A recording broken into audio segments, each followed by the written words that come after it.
तो ये कहानी है हॉस्पिटल में एक ऐसे जन्मे बच्चे की जो उसी हॉस्पिटल में एक बच्चे से बदल जाता है। तो एनिमे की स्टार्टिंग में हमें एक लड़के को दिखाया जाता है जिसका नाम होता है नागी, और नागी कुछ बना रहा होता है। तभी एक लड़की आती है जो उसे गुड मॉर्निंग बोलती है और इसका नाम होता है साची। साची नागी के पास जाकर कहती है आज नाश्ता तुम बना रहे हो, ऐसा है तो मैं पहले ऑमलेट फ्राई खाऊंगी। नागी उसे ये कहते हुए मना करता है ये सिर्फ मेरे लिए है, इससे मेरी याददाश्त तेज होगी। साची कहती है क्या तुम बुढ़े हो चुके हो, अगर ऐसा है तो तुम इसके साथ बादाम भी खा सकते हो, इससे तुम्हारी याददाश्त तेज होगी। और वो कह के चली जाती है। तभी नागी की मॉम आती है और कहती है क्या तुमने मेरे इयररिंग्स देखे, जिस पर नागी कहता है हाँ आपने उन्हें शाम को कवर्ड में रखा था। नागी कहता है आप इतनी जल्दी कैसे भूल सकती है, जिस पर उसकी मॉम कहती है हाँ तुम सही कह रहे हो। नागी की मॉम कहती है प्लीज हाँ तुम जरा भी देरी मत करना, उसके मॉम डैड तुमसे मिलने के लिए बहुत ज्यादा बेताब है। जिस पर नागी कहता है हाँ मुझे भी यही लगता है। गाइस यहाँ पर नागी के असली मॉम डैड की बात हो रही है। नागी अपने मन में सोचता है और कहता है कि जैसे ये अपनी असली औलाद से मिलने के लिए बेचैन ही नहीं है। नागी अपने कमरे में बैठ के ये सोच रहा होता है इस पे यकीन करना थोड़ा मुश्किल है, हाँ पर यही सच है कि बच्चों की अदला बदली हो गई है। तभी नागी के मॉम डैड अंदर आते हैं और कहते हैं कि तुम आज बिल्कुल भी देरी मत करना और टाइम से जल्दी आ जाना। नागी कहता है हाँ मैं आप दोनों की बात समझ गया हूँ। वो दोनों वहाँ से चले जाते हैं पर उसकी मॉम रिटर्न आके उसे बोलती है वेरी हैप्पी बर्थडे चैम। ये सुनकर नागी थोड़ा शर्मा जाता है और कहता है कि आपका शुक्रिया, और वो कहीं जाने के लिए तैयार होने लगता है। तभी वहाँ पर साची आती है और कहती है अब क्या तुम हमें छोड़कर जाने वाले हो। जिस पर नागी कहता है 16 साल इस परिवार के साथ रहने के बाद अब मैं इसे छोड़ने की सोच भी नहीं सकता, और वैसे भी अब मैं किसी एक अजनबी परिवार में नहीं जा सकता हूँ। वो लड़की कहती है हाँ ये तो मैं जानती हूँ। नागी कहता है तो फिर मुझसे पूछा क्यों। साची बोलती है इतनी जल्दी तैयार हो कि तुम कहाँ पर जा रहे हो। नागी बताता है कि मैं थोड़ी देर जाकर लाइब्रेरी में पढ़ाई करने वाला हूँ। साची बोलती है कि तुम इतनी ज्यादा पढ़ाई क्यों करते हो। जिस पर नागी बताता है कि मैं अपने राइवल से ज्यादा नंबर लाना चाहता हूँ। साची कहती है तुम फिर से बेकार की बातें कर रहे हो, मुझे तो अभी तक यकीन नहीं हो रहा कि तुम इनके असली बेटे नहीं हो। मैं तुम्हें कहती थी ना कि हम तुम्हें कूड़ेदान से उठाकर लाए हैं, तुम्हें लोगों से ज्यादा किताबें पसंद थी। जिस पर नागी कहता है चलो तुम्हारा ये मजाक भी सच हो गया कि तुम लोग मुझे कूड़ेदान से उठाकर लाए हो। सांची रोते हुए कहती है कि तुम प्लीज हमें छोड़कर मत जाना नागी। नागी कहता है तुम बड़ी भोली हो सांची, भला मैं तुम लोगों को छोड़कर क्यों जाऊंगा, अगर वो लोग मुझे साथ चलने के लिए कहेंगे भी तो मैं उन्हें साफ साफ मना कर दूंगा। दूसरे सीन में हम देखते हैं कि नागी एक ब्रिज के ऊपर से जा रहा होता है और अपने मन में सोचता है कि उन लोगों ने कहा था कि उन्हें मेरा हर डिसीजन मंजूर होगा, तो मैं इस चैप्टर को यहीं पे क्लोज करके अपनी पढ़ाई पर दोबारा ध्यान दूंगा। तभी एक हवा चलती है और नागी की नजर एक लड़की के ऊपर पड़ती है जो कि उस ब्रिज की रेलिंग के ऊपर बैठी हुई थी, और नागी को उसको देखकर ऐसा लग रहा था कि वो सुसाइड करने वाली है। नागी उसको बचाने के लिए उसकी तरफ दौड़ता है पर लेकिन बचाते बचाते उसका हाथ उसके संतरों पर चला जाता है और वो दोनों इस पोजीशन में गिर जाते हैं। वो लड़की जैसी अपनी आंख खोलती है तो उसे अपने संतरों के ऊपर किसी का हाथ दिखता है और वो नागी को देखकर ये बोलती है आखिर तुम्हें क्या करना चाहते हो, और वो नागी को एक रखकर लगा देती है। और अगले सीन में हम देखते हैं कि नागी का पूरा मुंह सूजा हुआ है। नागी को पता चलता है कि वो लड़की सुसाइड नहीं कर रही थी, जिसपे वो लड़की बोलती है मैं सोशल मीडिया के लिए एक वीडियो बना रही थी पर लेकिन तुमने सब खराब कर दिया। वो लड़की नागी की मार खाने वाली वीडियो को देखकर बोलती है इसे तो अपलोड भी नहीं कर सकते। नागी अपने मन में सोचता है ये लोग क्या ही नौटंकी करते हैं। जिसपे वो लड़की बताती है कि मेरे 1000 से भी ज्यादा फॉलोवर है। नागी कहता है हाँ बहुत ही अच्छी बात है, और अपने मन में सोचता है ये कोई बड़ी इन्फ्लुएंसर तो नहीं, इसकी शक्ल थोड़ी जानी पहचानी लगती है। वो लड़की बताती है ये सब मैं अपनी अरेंज मैरिज को रुकवाने के लिए कर रही हूँ। जिस पर नागी बहुत ज्यादा शॉक हो जाता है और कहता है क्या मैरिज। वो लड़की कहती है क्या तुम्हें मैरिज के बारे में कुछ भी नहीं पता। जिस पर नागी कहता है नहीं ऐसी बात नहीं है, पर मैं शौक हो रहा हूँ कि तुम्हारे पेरेंट्स तुम्हारी इतनी कम उम्र में शादी कैसे करवा सकते हैं। और नागी कहता है लगता है कि हम दोनों एक ही नाव पे सवार हैं, और वो उसे अपनी दुख भरी कहानी सुनाता है कि कैसे वो अपने रियल पेरेंट्स से अलग हो गया। गाइस इस लड़की का नाम अमानो है और अमानो कहती है लगता है कि हम दोनों एक ही फैमिली प्रॉब्लम से गुजर रहे हैं। अमानो कहती है कि इसके चक्कर में तो हम दोनों एक दूसरे को इंट्रोड्यूस कराना भूल ही गए,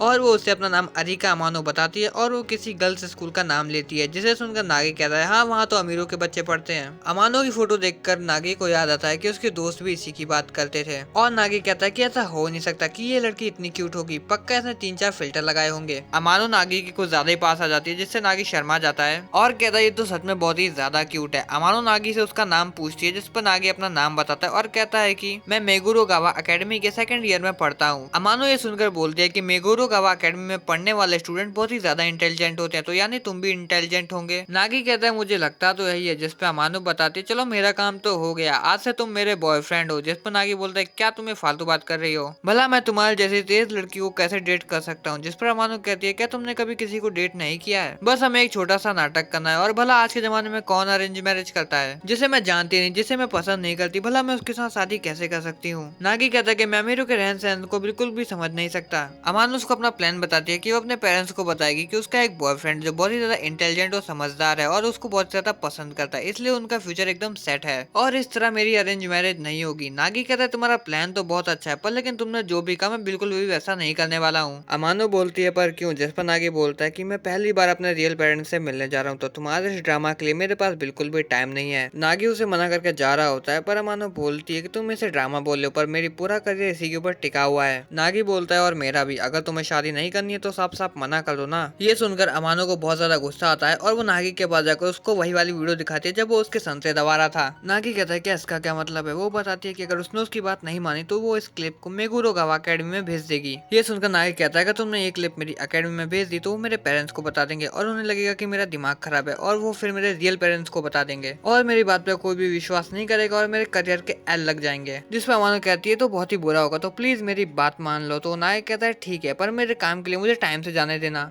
दूसरे सीन में नागी अमानो से पूछता है तो तुम्हारा बॉयफ्रेंड बनके मुझे क्या करना होगा, जिस पर अमानो बोलती है तुम्हें इतना भी नहीं पता। नागी कहता है कि मैंने अपनी पूरी जिंदगी किताबों में निकाल दी तो मुझे क्या पता होगा कोई बॉयफ्रेंड क्या करता है।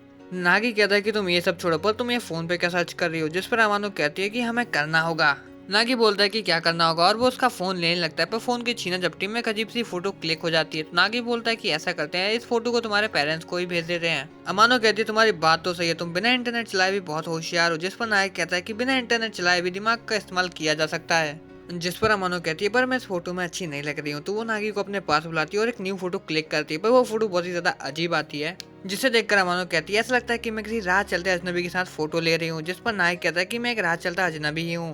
अमानो कहती है कि तुम ये सब छोड़ो, तुम मेरे साथ चलो। जिस पर नागी कहता है कि अब तुम मुझे कहाँ पर ले जा रही हो। अमानो बताती है कि हम दोनों शॉपिंग पे जा रहे हैं। अगले सीन में हम देखते हैं कि वो दोनों एक शॉप के अंदर जा रहे हैं और बहुत सारे कपड़े ट्राई करते हैं। अमानो कहती है कि मेरी क्लास में एक कपल है जो मैचिंग के कपड़े पहनते हैं, तो मैंने भी सोचा कि हम भी यही ट्राई करते हैं, तो तुम्हें अच्छा तो लग रहा है ना। जिस पर नाग कहता है कि बिल्कुल भी नहीं, ऐसा लग रहा है कि मैंने तुम्हारे कपड़े पहन लिए हैं या तो फिर किसी लड़ाई में मेरे कपड़े फट गए हैं। अमानो कहती है कि चलो तुम राह चलते अजनबी तो नहीं लग रहे हो ना, और वो काउंटर के पास जाके पेमेंट करने लगती है और पूरा खर्चा 4 लाख कहना था। जो नागी सुनकर बहुत ज्यादा घबरा जाता है और कहता है कि मेरे पास तो इतने पैसे ही नहीं है। अमानो कहती है कि इस कार्ड से पूरी पेमेंट कर लीजिए और वो नागी को कहती है ये मेरी तरफ से तुम्हारे लिए एक तोहफा है। ये देखकर नागी थोड़ा सा शॉक हो जाता है और कहता है ये कितनी ज्यादा अमीर है। और दूसरे सीन में हम दोनों को दोबारा से फोटो लेते हुए देखते हैं पर नागी अजीब अजीब से चेहरे बना रहा था, जिसे देख के अमानो कहती है तुम क्या कर रहे हो, अगर तुम्हें मेरे बॉयफ्रेंड जैसा दिखना है तो तुम्हें हैंडसम और हंग दिखना होगा। और वो दोबारा से फोटो क्लिक करते हैं और दूसरे सीन में हम देखते हैं अमानो कह रही होती है नागी से ठीक तो नहीं है पर ये पहले से तो बेहतर है। अमानो कहती है कि मैं अपने कपड़े चेंज कर आती हूँ और नागी अपने मन में सोच रहा होता है कि इसको एक बॉयफ्रेंड चाहिए, वो भी नाटक करने के लिए। नागी को ऐसा लग रहा होता है कि अमानो एक बहुत ही बड़ी गैंगस्टर फैमिली से है। नागी अमानो से पूछता है क्या तुम्हारी फैमिली में कोई माफिया ग्रुप तो नहीं चलाता, जिस पर अमानो कहती है नहीं, हमारा खुद का एक लग्जरी होटल है। नागी कहता है तो तुम्हें फिर ऐसे कपड़े पहनने की क्या जरूरत थी, जिस पर अमानो बोलती है कि मेरे बॉयफ्रेंड को हैंडसम और हंग दिखने के लिए। अमानो कहती है कि हम सभी फोटो में बहुत ज्यादा अजीब लग रहे हैं और वो नागी को बताती है कि एक फोटो वो होती है जो उस पल की खूबसूरती और उसके एहसास को बताती है, इसलिए मैं अपनी किसी भी फोटो को ज्यादा एडिट नहीं करती हूँ। अमानो नागी को वही फोटो दिखाती है जो उन्होंने अनजाने में खींच ली थी और कहते हैं कि हमें शायद इसी को भेजना चाहिए। नागी कहता है ये तो वही फोटो है जो हमने अनजाने में खींच ली थी, जिस पर अमानो कहती है मुझे सभी फोटोओं में से यही फोटो अच्छी लगी क्योंकि इसमें हम सबसे ज्यादा पास लग रहे हैं। ये सुनकर योशी शर्माने लगता है और कहता है कि तुम्हें जैसा ठीक लगे वैसा करो, और अपने मन में सोचता है कि मुझे तो लगा था कि हम दोनों की जिंदगी बहुत ही अलग है, पर लेकिन ये तो एक नॉर्मल सी लड़की है। अमानो वो फोटो अपने पेरेंट्स को भेज देती है पर उनके पेरेंट्स को भी पता चल जाता है कि उनकी बेटी काट रही है, जिस पर नायक कहता है कि इसलिए हम अपने पेरेंट्स को कभी भी बेवकूफ नहीं बना सकते हैं। जिस पर अमानो कहती है अगर ऐसा है तो हमें इस झूठ को सच करना होगा, जिस पर योशी कहता है तुम क्या कह रही हो। तभी उन दोनों के पीछे से कुछ लोग आते हैं। उन लोगों में से एक बंदा बोलता है हे अरिका, तुमने तो कहा था कि तुम्हारा कोई भी बॉयफ्रेंड नहीं है, जिस पर अमानो बोलती है अब ये लोग कहाँ पर आ गए, जिस पर योशी पूछता है अब ये लोग कौन है। अमानो बताती है कि कुछ महीनों पहले किसी ने मेरी पर्सनल इन्फॉर्मेशन को सोशल मीडिया पर लीक कर दिया था, तब से ये लोग मेरे पीछे पड़े हैं, सब कुछ सोशल मीडिया की वजह से हो रहा है। जिस पर नागी बोलता है हाँ तुम एक सोशल मीडिया स्टार जो हो। उनमें से एक लड़का बोलता है कि हम बस ये चाहते कि तुम्हारे आगे पीछे कोई भी लड़का ना घूमे, इसलिए तुम्हारे साथ रहते हैं। नागी कहता है कि तुम चिंता मत करो, मैंने अभी तक इसको छुआ भी नहीं है। जिस पर वो लड़का पूछता है आखिर तुम हो कौन, जिस पर नागी बताता है कि मैं इसका कॉन्ट्रेक्चुअल बॉयफ्रेंड हूँ। अमानो कहती है कि सच बोलना होता है पर इतना ज्यादा भी नहीं, यही तो दिक्कत है तुम्हारे जैसे किताबी कीड़ों की, तुम्हें ऐसे लोगों से डील करना ही नहीं आता। वो लड़का बहुत ही ज्यादा गुस्सा हो जाता है और कहता है कि तुम लोग क्या बकवास कर रहे हो। जिस पर नागी बोलता है लगता है ये लड़ने के मूड में। अमानो कहती है तुम्हें ये अभी पता चल रहा है। वो लड़का नागी को एक पंच मारने वाला होता है पर लेकिन नागी अपनी टाई खींचता है और एक बहुत ही जोरदार पंच उस लड़के के मुंह पे मारता है और कहता है तुम आज से मिस अमानो के आसपास भी मत देखना वरना मैं तुम्हें छोड़ूंगा नहीं। वो लड़के वहां से भाग जाते हैं, जिस पर अमानो कहती है कि तुम तो बहुत ही ज्यादा जबरदस्त हो। नागी कहता है कि हमारी फैमिली का एक उसूल है, हमेशा पीट कर आना है, कभी भी पिट कर नहीं। मेरे पेरेंट्स शुरू से ही बिंदास रहे हैं और मैं भी उन्हीं की तरह हूँ। जिस पर अमानो कहती है तो बहुत ही ज्यादा कूल है, मैं भी अपने फियांसे को एक पंच मारूंगी।